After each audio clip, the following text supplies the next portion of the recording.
Mesdames et messieurs, bonjour. Bienvenue à Finance Avenue pour ce débat consacré à la planification successorale en temps de crise. Alors, pour en parler avec vous, j'ai à mes côtés Ariane Joris, qui est responsable estate planning chez Degroof Petercam. Ariane, bienvenue. Bonjour, merci beaucoup pour l'invitation. Avec grand plaisir.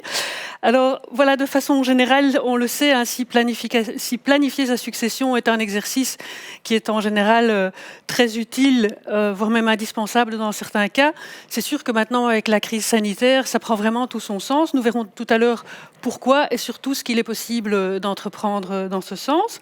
Alors cet entretien sera aussi l'occasion, en tout cas partiellement, de répondre à une série de questions que nos lecteurs nous ont adressées via notre site monargent.be. Alors pour entrer directement dans le vif du sujet, Ariane, je vais peut-être commencer par une question que tout le monde se pose, qui peut être un petit peu basique, mais pourquoi est-il important de planifier sa succession? Et alors, est-ce que c'est un exercice qui est réservé à des gens qui ont déjà un certain patrimoine? Ou est-ce qu'au contraire, on peut se dire que c'est quelque chose sur lequel tout le monde devrait se pencher un jour ou l'autre? C'est une bonne question. Alors en fait, tout d'abord, tout le monde pose des actes au cours de sa vie sans en avoir forcément conscience qui vont avoir des conséquences finalement sur sa succession. Je pense quand on achète un immeuble, comment est-ce qu'on l'achète? Quand on se met en couple, est-ce qu'on reste en cohabitation de fait? Est-ce qu'on passe en cohabitation légale? Est-ce qu'on se marie? Si on se marie, quel régime? Quand on exerce une activité professionnelle, est-ce qu'on reste en personne physique? Est-ce qu'on passe en société? Tout ça sont des décisions qui vont finalement avoir une influence sur, à la fin, quels sont les biens qui vont composer ma succession et quelles sont les personnes qui vont en hériter et du coup, à quel coût. Et donc finalement, ce que tout le monde pourrait se poser comme question, c'est finalement, si je me projette dans mon décès aujourd'hui, qu'est-ce qui se passe? Et si la réponse à cette question correspond à nos souhaits et que finalement la dévolution légale prévue est ce qu'on souhaite et que les taux de succession sont acceptables, il n'y a rien à entreprendre. À l'inverse, si soit la dévolution ne devrait pas correspondre à ce souhait, soit voilà, il y a des biens ou des choses qui sont inacceptables au niveau des droits de succession, à ce moment-là, tout à chacun en fait peut entreprendre une planification successorale et c'est pas du tout réservé à des personnes les plus nanties. Encore faut-il être au courant justement de ce qu'est cette dévolution légale et de ce que sont les taux qui varient évidemment en fonction des régions, ça on va peut-être le rappeler aussi tout à l'heure, et de la situation familiale, en tout cas du lien de parenté qu'on peut avoir avec la personne qu'on souhaite favoriser. Et justement dans la situation actuelle, est-ce qu'il y a des solutions qui sont particulièrement adaptées ou recommandées parce qu'on sait qu'on vit dans un contexte très très particulier où les gens peuvent parfois être du jour au lendemain dans l'incapacité de prendre des décisions ou même risquent malheureusement de mourir. Est-ce qu'il y a une demande particulière? Oui, alors effectivement, la situation que l'on vit, notamment par rapport à ce fameux coronavirus, amène les personnes à se poser justement la question, quid en cas de décès, mais aussi quid en cas d'incapacité. Et ce qu'on remarque, c'est que finalement, les personnes se posent cette question à des âges où normalement on ne se pose pas cette question, où on envisage justement l'incapacité, alors que d'habitude on envisage plutôt le décès. Et donc par rapport à ces deux problématiques, il y a deux instruments qu'on connaissait déjà, mais qui ont vraiment connu, un succès important ces dernières semaines ou derniers mois même. C'est d'une part le mandat extrajudiciaire pour répondre à la problématique de l'incapacité et d'autre part le testament pour justement, si on a un décès très prématuré ou dans une situation particulière, de pouvoir remédier à la dévolution successorale. Oui, on a pas mal parlé de ce fameux mandat extrajudiciaire. Il y a beaucoup de gens qui l'ont découvert. Je pense que c'est un outil qui est très, très pratique, très souple, que l'on peut d'ailleurs utiliser à n'importe quel âge. Ça, peut-être que vous pourriez nous en dire un peu plus, parce que c'est vraiment l'outil qui s'impose, je dirais, à la base dans les circonstances actuelles. Alors, effectivement, le mandat extrajudiciaire, en fait, comme le testament, a ce site particulier qu'il peut être vu à tout moment de sa vie et changer. Donc, c'est quelque chose qui permet d'évoluer dans le temps et donc, justement, d'être adapté en fonction de l'âge et de l'évolution de la vie, puisque finalement, on a envie d'anticiper une situation, mais qu'on espère, évidemment, ne sera pas rencontrée. Et donc, le mandat extrajudiciaire, c'est quoi, finalement? C'est un acte par lequel une personne, le mandant, va donner le pouvoir à une autre personne, le mandataire, la personne qu'il choisit, ça peut d'ailleurs être plusieurs personnes, bien sûr une personne de confiance, à laquelle il va donner le pouvoir, et l'étendue du pouvoir, c'est lui qui les décide, de gérer tout ou partie de son patrimoine, de pouvoir en disposer, le cas échéant, mais aussi éventuellement des actes par rapport à sa personne. Et donc, par rapport à ce qu'on vit, c'est évidemment très utile, puisque non seulement on a connu ce coronavirus qui met parfois les personnes en situation de coma sur des longues périodes, mais en plus dans des marchés très volatiles. Et donc, ça permet finalement de pouvoir déléguer à quelqu'un, si on est incapable, la possibilité de continuer à gérer le patrimoine et de prendre les mesures de protection ou de gestion qui s'imposent. Ça permet aussi, par rapport à une situation médicale éventuellement compliquée, d'avoir une personne de confiance qui va pouvoir prendre les bonnes décisions, et aussi par rapport au lieu de vie, si à un moment donné à la maison c'est plus adapté, de pouvoir prendre des dispositions pour mettre la personne dans un lieu plus confortable. Et surtout par rapport au sujet qui nous occupe, on peut aussi prévoir dans le mandat extrajudiciaire la possibilité pour le mandataire de mettre en place ce qu'on appelle une planification in extremis. Donc, par exemple, de pouvoir, si on voit que la situation se dégrade, entreprendre des donations, pour autant que le mandat le prévoit expressément, qu'on détermine aussi les personnes à qui on peut donner et le montant, donc le montant sont en tout cas déterminables, voire éventuellement les charges qu'on souhaite. Et le tout sans devoir passer devant un juge pour autant que le mandat soit bien rédigé. Ça veut dire très concrètement, par exemple, quelqu'un qui est hospitalisé, qui est en fin de vie ou dont on sait qu'il va malheureusement décéder, le mandataire pourrait à ce moment-là prendre des décisions pour faire une donation in extremis. Ce serait quelque chose de tout à fait valable. Tout à fait, pour autant que le mandat soit précis à cet égard et reprenne déjà l'intention de la personne au moment où elle est encore capable. L'intention qu'elle a le moment venu d'entreprendre et ce qu'elle veut donc entreprendre. Ça doit être assez clair à cet égard déjà dans le mandat. Est-ce que c'est lourd de prévoir un tel mandat? Il faut quand même prévoir des démarches, il faut, je suppose, aller voir un notaire, remplir des documents. Alors, c'est une bonne question. Un notaire n'est pas forcément obligatoire. On peut rédiger un mandat sous seing privé. Par contre, certains actes, et notamment si on veut prévoir des donations, supposent que le mandat soit authentique, donc soit passé devant notaire. Vu la complexité quand même du document, oui, ça engage quand même pas mal de... Voilà. Et la sensibilité, finalement, jusqu'où on veut aller ou pas, et les conséquences que ça peut avoir, on recommande très fortement de le faire devant un notaire pour avoir les conseils appropriés. Donc c'est une forme d'alternative au testament, mais quand même peut-être un petit peu plus aboutie, parce qu'on peut régler beaucoup plus de choses dans le cadre d'un mandat.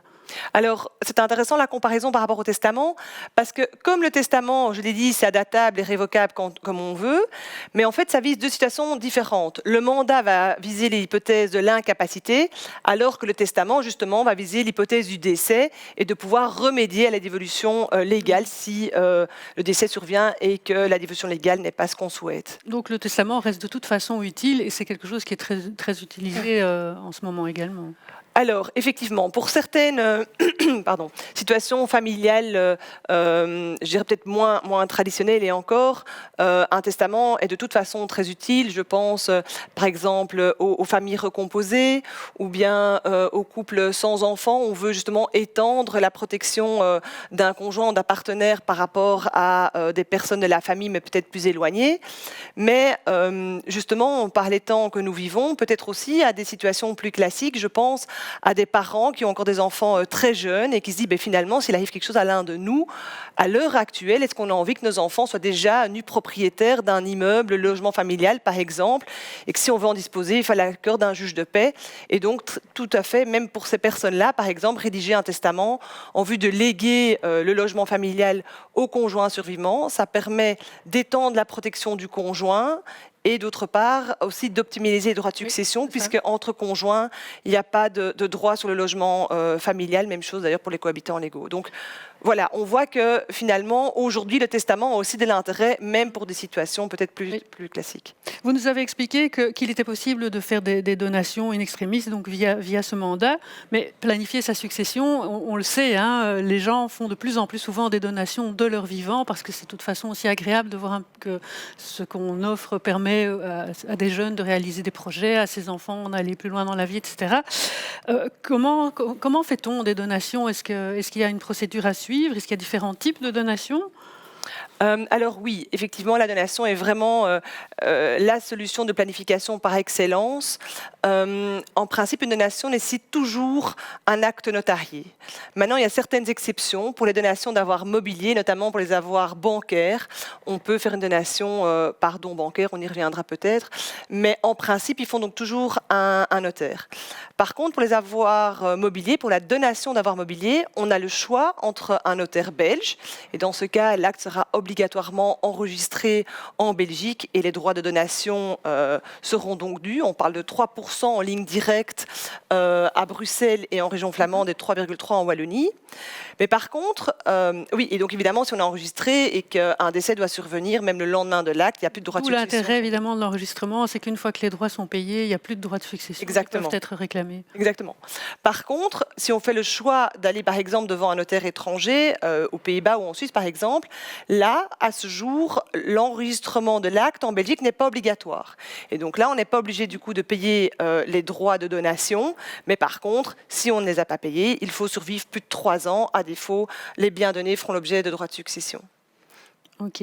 Alors justement, à propos d'une donation, un lecteur se demande comment procéder pour faire une donation bancaire dans les règles. Et je suppose qu'il y a quand même un certain formalisme pour ne pas avoir de soucis avec le fisc et que les choses soient bien faites. Oui, alors c'est une des exceptions où justement la donation ne peut ne pas être consentie par un acte authentique. Et en fait, c'est le virement lui-même qui, de manière indirecte, va constituer la donation. Et donc, c'est très important que l'argent part du compte des donateurs. Donc, dans l'exemple ici, vous parlez des donateurs, par exemple des parents, à partir d'un compte appartenant aux deux, soit en indivision commun, vers le compte des donateurs. Donc, s'il y a plusieurs enfants, ça va être un compte au nom des enfants. Et l'objet de la donation, ça va être évidemment le montant qu'on souhaite transférer ou le portefeuille titre ou la partie du portefeuille titre qu'on va transférer. Je pense qu'il y a une petite subtilité, il ne faut pas mettre sur le virement que c'est une donation. Exactement, c'est très important parce qu'en fait c'est tout l'intérêt de la donation, c'est un acte neutre, une donation indirecte, on ne la qualifie pas dans l'acte et par après les parties justement dans un document qu'on appelle classiquement pacte adjoint ou confirmation de donation, vont dire que finalement justement ce transfert est intervenu à titre de donation. Et là, je vais peut-être me permettre de faire un point sur une actualité assez brûlante à cet égard, c'est qu'il y a une proposition de loi qui a été déposée maintenant il y a plusieurs mois à la Chambre et qui vise à rendre obligatoire les actes passés devant les notaires étrangers et que donc même si on va devant un notaire étranger, si la loi est votée, à partir du 1er décembre, on devra également payer les droits de donation, ce qui du coup évitera tout risque en cas de décès. Par contre, cette proposition de loi ne vise justement pas les dons bancaires. Et donc peut-être que ça va encore accroître l'intérêt pour les dons bancaires. Attention, ça suppose toujours du coup une donation en pleine propriété. Et donc ça peut éventuellement donner moins de protection par rapport aux donateurs. Parallèlement aussi, en Flandre, il y a un projet de décret qui vise à étendre cette période de 3 ans, si on n'enregistre pas l'acte, à 4 ans pour les donations, si de nouveau le projet de décret est voté, pour les donations qui seraient consenties à partir du 1er juillet 2021. Donc on voit que l'actualité par rapport aux donations, effectivement, bouge aussi et ça implique d'ailleurs beaucoup de personnes qui ont peut-être précipité. Et l'actualité bouge d'abord souvent en Flandre, en tout cas. Oui. On l'a remarqué et puis les autres régions ont tendance à suivre. Alors évidemment, on parle de donation. Il est très important de savoir que, comme dit l'adage, donner, c'est donner. Donc une donation est irrévocable et elle implique toujours forcément du coup un certain dépouillement.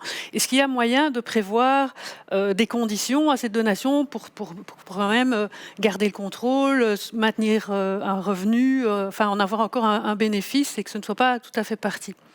Alors effectivement, une donation implique toujours un dépouillement, on gratifie toujours quelqu'un, mais effectivement, bon nombre de personnes qui souhaitent faire une donation souhaitent, surtout si les enfants sont encore relativement jeunes, garder un droit de regard sur la gestion, éventuellement un certain contrôle sur les biens, et puis surtout se conserver les revenus pour pouvoir maintenir éventuellement un certain train de vie.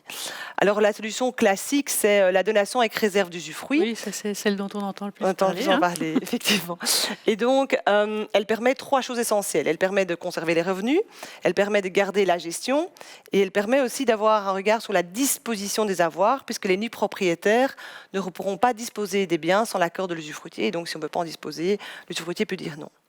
Par contre, dans la situation économique que nous vivons actuellement, c'est quoi les revenus classiques de l'usufruit? C'est les intérêts et les dividendes. Or, les intérêts aujourd'hui, on connaît des taux négatifs.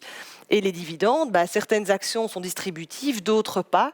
Et donc, finalement, si le but était de se réserver un certain revenu, en fait, on pourrait avoir un revenu quasiment nul. Oui, c'est justement la mésaventure qui est arrivée à un de nos lecteurs qui se dit, mais est-ce qu'il y a moyen de prévoir une alternative? Parce que là, je m'étais réservé l'usufruit, mais je n'en ai pas, il est quasiment nul. Comment faire pour ne pas manger mon capital? Alors, c'est une question que énormément de personnes se posent et de plus en plus, on voit qu'on rajoute dans les actes de donation à la place de l'usufruit ou en plus de l'usufruit, une charge de rente. C'est quoi une charge de rente? C'est en fait un montant minimum annuel que la personne se réserve en plus de l'usufruit. Maintenant, il faut toujours être attentif qu'une charge ne peut jamais porter atteinte à la donation. Comme je l'ai dit, on doit toujours se gratifier et donc il ne faut pas que la donation, dans le temps, puisse à un moment donné porter atteinte en trop grande partie au capital donné. Et donc, elle doit rester proportionnée. Aujourd'hui, on estime raisonnable une rente de l'ordre de 3-4% des biens ou de la valeur des biens donnés. Et donc, comment dans la pratique, on définit la rente et on la calcule. S'il y a un usufruit aussi qui est prévu, on va prévoir la rente de 3-4%, diminuer des fruits. Et donc finalement, si les fruits sont très importants, la rente, on n'aura pas besoin. Et si les fruits sont très faibles, on va pouvoir réaliser une partie des actifs pour pouvoir justement payer ce montant au donateur. Et petite précision, est-ce que ce genre de dispositif peut être prévu a posteriori, parce qu'il y a des gens qui sont, qui sont déjà engagés dans de tels contrats? Alors non, voilà. Très important, donner c'est donner, et donc on ne peut pas revenir sur ce qu'on a déjà donné. Donc si on a donné sans charge, on ne peut pas rajouter des charges par la suite. Voilà. Pour quelqu'un qui aurait prévu déjà ce genre de dispositif et qui serait victime, comme ce lecteur, de la situation actuelle des marchés qui est un peu chaotique, voilà, c'est trop tard. Mais donc il est possible de le prévoir pour quelqu'un qui ne l'aurait pas fait. Alors quand on parle de donation, évidemment, on sait que la majorité des Belges, leur patrimoine, c'est la maison familiale et de temps en temps aussi une résidence secondaire. Est-ce qu'on peut faire don de l'immobilier d'une façon aussi simple, je dirais, et à bon compte que de biens immobiliers? Oui, alors tout à fait. On sait aussi bien donner des immeubles que les biens immeubles. Maintenant, la grande différence, elle se situe au niveau des droits de donation qui sont quand même plus importants puisque là, on connaît des taux progressifs par tranche. Maintenant, c'est quand même à nuancer puisque la première tranche de 150 000 € qu'on donne à chaque donateur est limitée à 3%. Après, on passe à 9, 18 et 27% à partir de 450 000 €. Mais donc voilà, c'est des taux quand même nettement plus importants que les droits de donation mobilier, d'une part. Et d'autre part, il y a ce qu'on appelle la réserve de progressivité.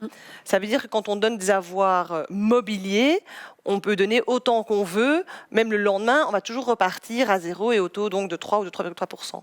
À l'inverse, quand on donne un immeuble, il faut attendre une période de 3 ans pour qu'on puisse recommencer aux tranches les plus basses.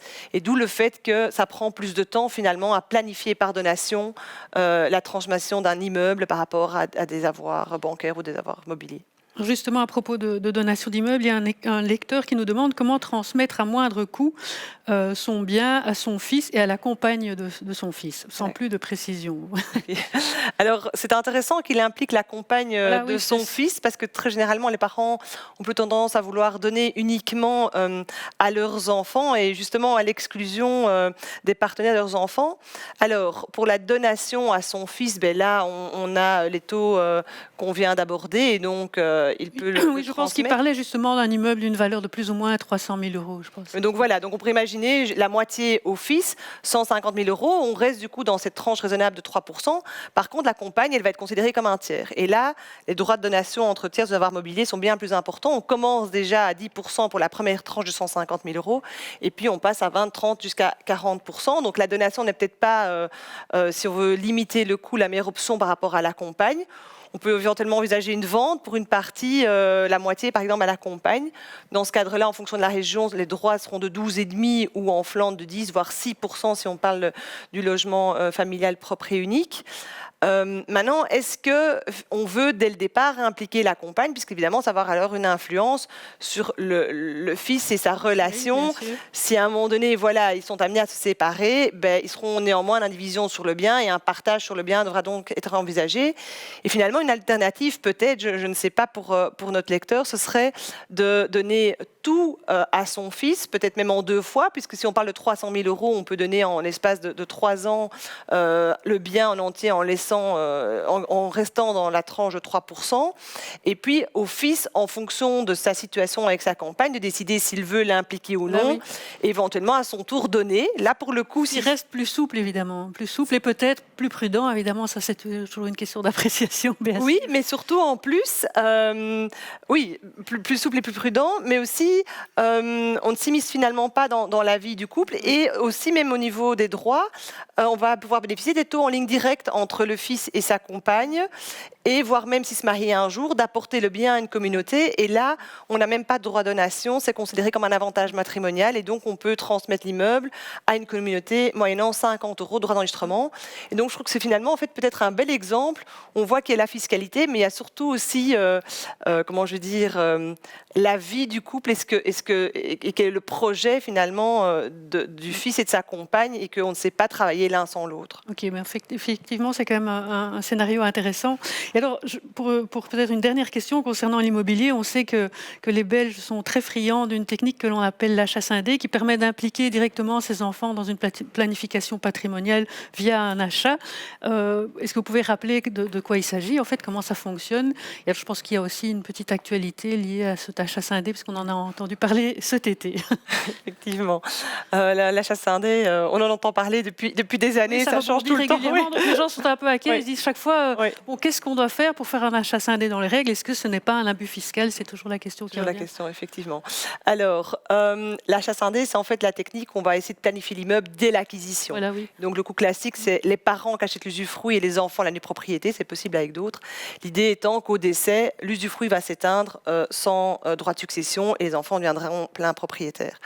Maintenant, il y a une disposition du Code des successions qui permet donc cette transmission sans droit de succession, pour autant que l'acquisition elle-même ne déguise pas une libéralité, donc ne constitue pas en elle-même une donation à l'égard des enfants. Ça veut dire quoi? Ça veut dire que les enfants doivent financer eux-mêmes la nue propriété. Alors, soit ils ont les fonds pour le faire et le font moyen de leur propre denier et ça pose pas de question, mais très généralement, ce qu'on voit dans la pratique, c'est que ce sont les parents qui donnent l'argent aux enfants et ensuite les enfants, avec ça, achètent la nue propriété. Et c'est là où on a connu vraiment toute la saga des positions successives, et les 2 dernières en date.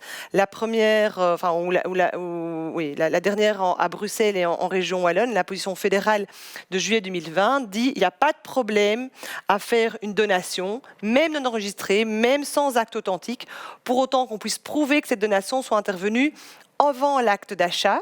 Et s'il y a un acompte qui est payé au moment du compromis, cette donation doit même intervenir avant le compromis. Et puis en Flandre, Blabel vient de prendre position fin septembre à ce sujet également, en confirmant aussi que finalement on peut faire la donation comme on l'entend, sans du coup obligatoirement devoir l'enregistrer, pour autant qu'on puisse prouver par tout moyen de droit que la donation est intervenue avant l'acte authentique cette fois. Donc on ne parle là plus du tout de compromis ou quoi que ce soit, pour autant que c'est fait avant l'acte authentique, il n'y a pas de souci. Donc voilà qui est clair. Pour ceux voilà. qui se posaient la question, et il y en a beaucoup. Voilà, pour l'instant c'est clair. Oui, pour l'instant. Alors, on a parlé tout à l'heure de l'utilité d'un testament pour modifier la dévolution légale, donc le scénario qui est prévu par la loi si on n'a pas pris de disposition. Et un lecteur nous demande comment régler le sort d'un logement familial pour protéger à la fois sa nouvelle compagne, donc qui n'est pas la maman de ses enfants, et ses enfants.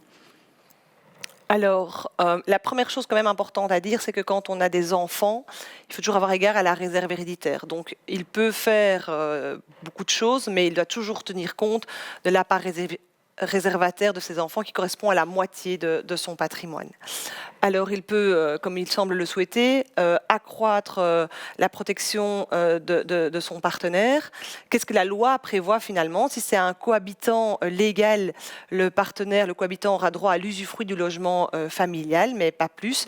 Et donc il peut très bien décider de lui léguer plus en usufruit, donc sur d'autres biens également, ou décider par exemple de dire sur le logement familial, je lègue la pleine propriété.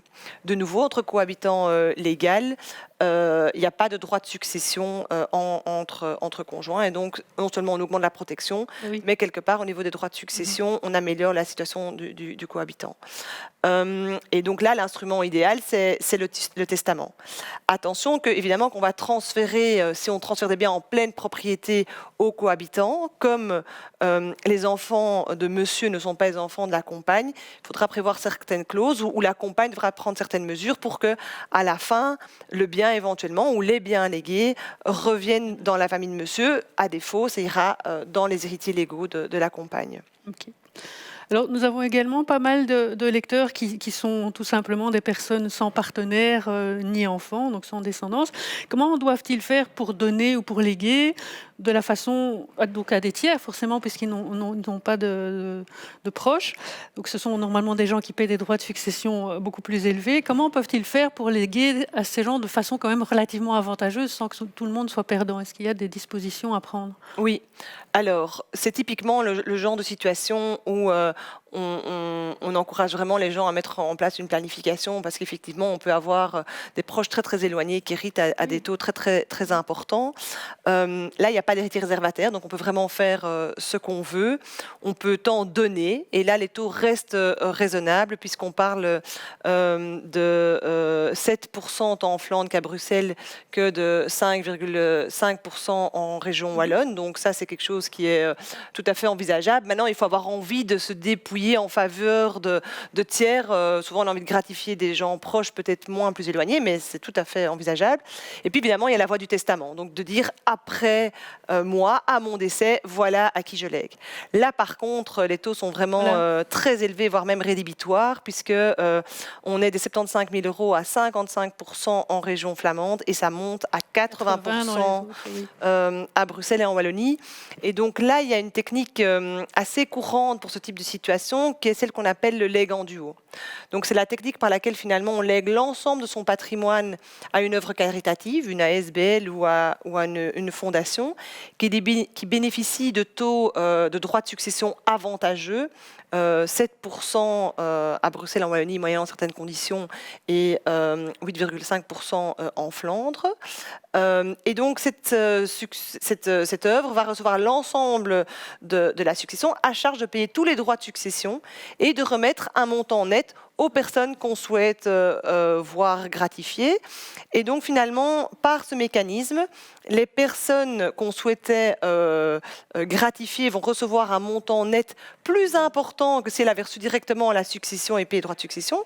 Et par ailleurs, l'œuvre caritative va pouvoir garder un montant substantiel qu'elle va pouvoir affecter à la cause choisie par rapport au testateur. Et donc ça permet aussi en plus de poursuivre un but philanthropique. Encore faut-il évidemment que l'opération soit suffisamment intéressante pour l'œuvre elle-même, parce que souvent évidemment c'est beaucoup de travail administratif, et c'est la raison pour laquelle, si je ne m'abuse, la Flandre a un nouveau projet, parce qu'elle veut mettre fin à cette pratique, donc elle veut mettre fin au legs en duo. Je pense que c'est un projet dont vous pouvez peut-être nous parler en quelques minutes aussi. Alors toujours dans ce même projet de décret qui, s'il est voté, entrerait en vigueur au 1er juillet 2021, en fait ce décret prévoit de modifier le calcul des droits de succession qui sont à prendre en compte sur le montant à remettre à l'ami proche, et le calcul est tel que finalement l'œuvre caritative qui va recevoir la succession va être amenée à payer des montants qui ne lui laissera plus rien. Voilà, et donc finalement, en fait, elle va sans doute refuser,